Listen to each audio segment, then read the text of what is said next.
He'll never renounce us. He has unconditional affection for us. He has all powers, all resources.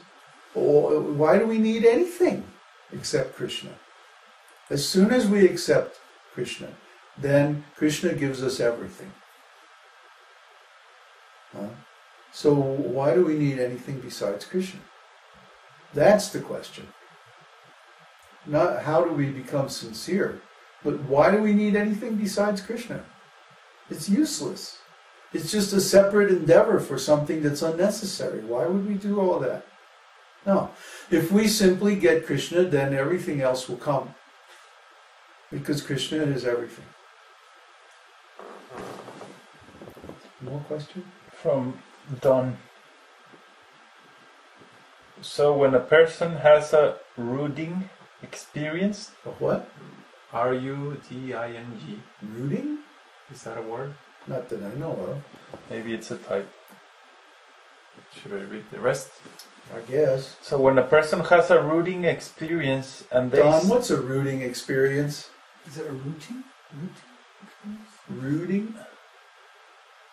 R-U-D-I-N-G. Never heard of it. Okay. To be a rude person. I'm going to rude you. R-U-D-I-N-G is not a word. I just looked. Chinese dissolving of self. It's a Chinese word. Oh, I left my Chinese dictionary at home. Yeah. Okay. Don't keep on there. So, again. What does it mean now? So when a person has a dissolving of self experience and they see that they are dissolved as a person. Oh, no. Stop right there. Stop right there. Stop right there. Yeah. Now, the self can never dissolve because the soul is eternal. Krishna says that in the 2nd chapter of Bhagavad-gītā. Do you mean that the false ego dissolves? That would be a good thing. Huh? But the self can never dissolve because the self is indestructible. Krishna says that. In Bhagavad-gītā 2:19, the self can never be killed by any weapon, withered by the wind, burned by fire. Huh? Haven't you read Bhagavad-gītā? Come on, let's get some intelligent questions going here. Then, Santiago devotees. In the beginning, our bhakti is contaminated with material desires, but desire is located quite deep and it's subtle. So, this has got to be Navayovana. So that it's possible to notice it, but hard to control or purify the desire. Then, how do they go away? Well, how do you change any bad habit? You replace it with something else. Huh? If you, for example, let's say you have this habit of eating meat. It means you have a taste or desire for meat. Huh? So what do? Well, Śrīla Prabhupada, he used to make nice pakoras.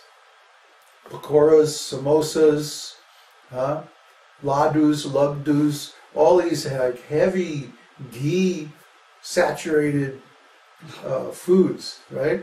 And offer them to Krishna, and then just feed them to the devotees until they couldn't move. And that was their cure. That cured them from the lower taste of eating meat, because it cultivated a higher taste for ghee. See, Prabhupada explains this very nicely. That what is this desire for eating meat? It means you have a taste for blood. That's what it means. Huh? You have a taste for blood. And you're from Transylvania? No, wait a minute. You have a taste for blood, and so you want to eat the meat of the cow or the pig or whatever. So, what is the ghee? Ghee is the purified essence of milk. And what is milk? Milk is the blood of the cow transformed from the mode of passion and ignorance to the mode of goodness. So because the cow purifies blood to the mode of goodness, which becomes milk, then you eat the purified essence of that milk, and you develop a taste for that as prasadam. See, so it's been doubly purified.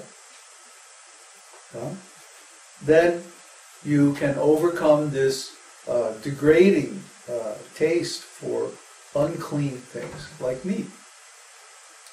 So in a similar way, every bad habit or every impurity that we have is based on some material desire.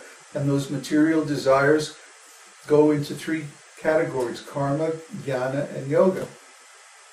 So by replacing those tastes or those desires with transcendental desires, then we become free from them. Okay? So for every material desire, there is some transcendental desire that is like its higher harmonic. For example, everybody desires love. There's not a single person who does not want love. The problem is, we are desiring love in a material way. And so because of that, we commit so many nonsense sinful activities. I mean, what sinful activity is there that has not been committed by some fool for the purpose of love? That's what he's thinking. I'm doing it for love. They're thinking like that, and it's tragic because in the name of love, they're actually doing so many nasty things, so many hateful things, so many violent and destructive things. Because they're trying to attain love in a material way. But as soon as we come into contact with Krishna, our desire for love is completely satisfied. So then, of course, we won't be committing any sinful activities. So why should we cultivate a desire for love in this material world? This is why we always instruct our disciples to be celibate. Why would you want to cultivate, even in a pious way, or even according to Varnashram or some Vedic principles, why would you want to cultivate a desire for love outside of Krishna? See? Why would you want to cultivate, even in the mode of goodness, or even according to Varnashram, a desire to love somebody else besides Krishna? You see, it's going to cause you so much trouble. So to give up that habit, one has to cultivate the spiritual equivalent, which is to simply love Krishna. And if you do that, then you're excused from so many nonsense activities. Thank you. So many nonsense things that you won't have to do in the service of your material desire, because you have cultivated some spiritual desire that automatically satisfies the same taste. See? Prabhupada used to give the example of, you take a cup of coffee. Now anybody who's been a vegetarian for a while knows that coffee is nasty stuff. It's nasty. It's evil. It's like that, addictive. Coffee is so addictive that if you acquire a habit for it and then you stop, you get headaches, you get heart palpitations. I mean, coffee is horrible stuff. But people become addicted to it. Why? Because they have some material desire for some energy or something like that. Well, so we say, come to Chile and drink yerba mate. Oh, yerba mate. Yerba mate. Beats coffee by a mile. And you can go cold turkey and there's no symptoms. So try to understand. In the material world in general, we're being cheated by huge corporations that make money by getting us addicted to things that we don't need. See? Inferior products, which are a replacement for something better. Why should we drink coffee when there's yerba mate? So why should we love someone in the material world if we can love Krishna? You see?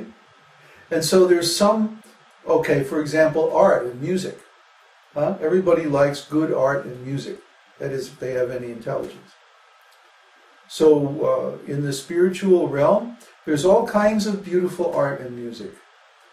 I mean, spiritual music is actually much, much more extensive than material music. I'm going to go over this in my essay, Saptasvara, and the similar